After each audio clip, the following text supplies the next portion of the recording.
Good day, DC. It is 10 o'clock, Wednesday, September 28th. Thank you very much for joining us. We appreciate you as always. Okay. Emphasis. We got the jewel tone. Got to take your time with that one. Exactly. Make sure the L was in there. Right, right. Right. But yes, we do have the jewel tone memo. But it's kind of like a good fall. Very nice. Tone, I like you know? it. Yeah. We could be mums. Oh my gosh, Like, your lips match the combination of our dresses. See, there you go. Got this. I mean, that's just how it works. Listen, you look nice. You look nice. Oh, and you're complimentary. First at 10A, we do want to be serious for a second because it is a very serious situation. We are keeping an eye on the Gulf Coast of Florida because it is going to take a direct hit from Hurricane Ian. The storm grew even more intense overnight. At last check, it was a Category 4 hurricane, packing winds as high as 150 to 190 miles per hour, just a few miles short of being categorized as a Cat 5 hurricane. Right now, let's go ahead and take a live look at the satellite images of the storm and the current conditions in Tampa. It looks like we're taking a look at the radar there. You can see it's starting to get bad there in Tampa. Tucker is tracking the impact down there, and later this week right here at home as well. We're going to check in with him in just a little bit, but he's been working hard all morning long for sure, him and Claire. Yeah. All right, well, time now. We're going to shift gears and get into what's trending at 10A. Take a listen. A wide glass, bitch, so be patient.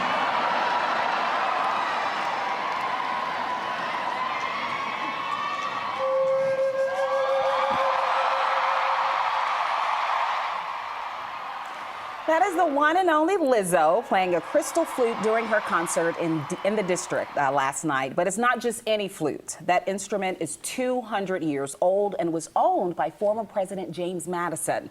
Now, the Library of Congress brought it out just for Lizzo, who is a classically trained flautist. Workers have been inviting her to see the library's extensive flute collection while she was on her tour.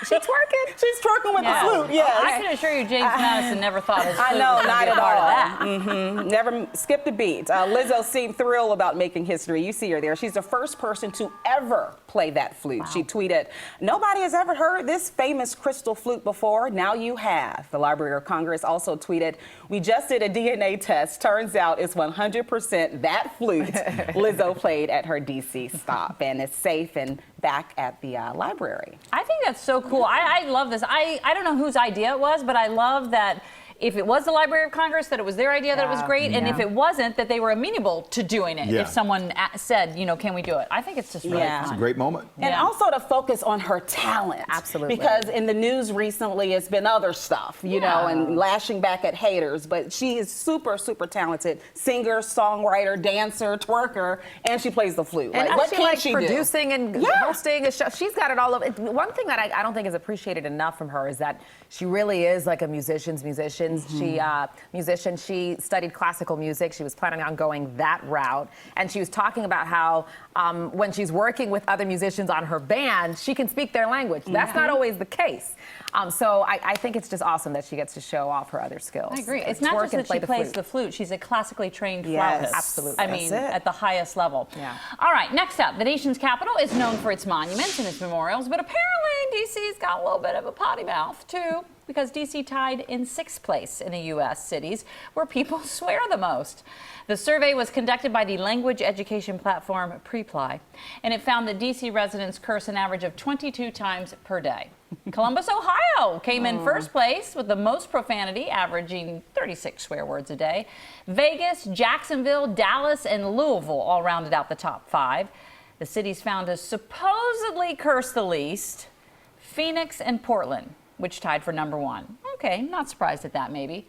Boston and New York curiously rounded out the list of least cities to swear, which makes me cuss at this list. I know. And who counts their curse words?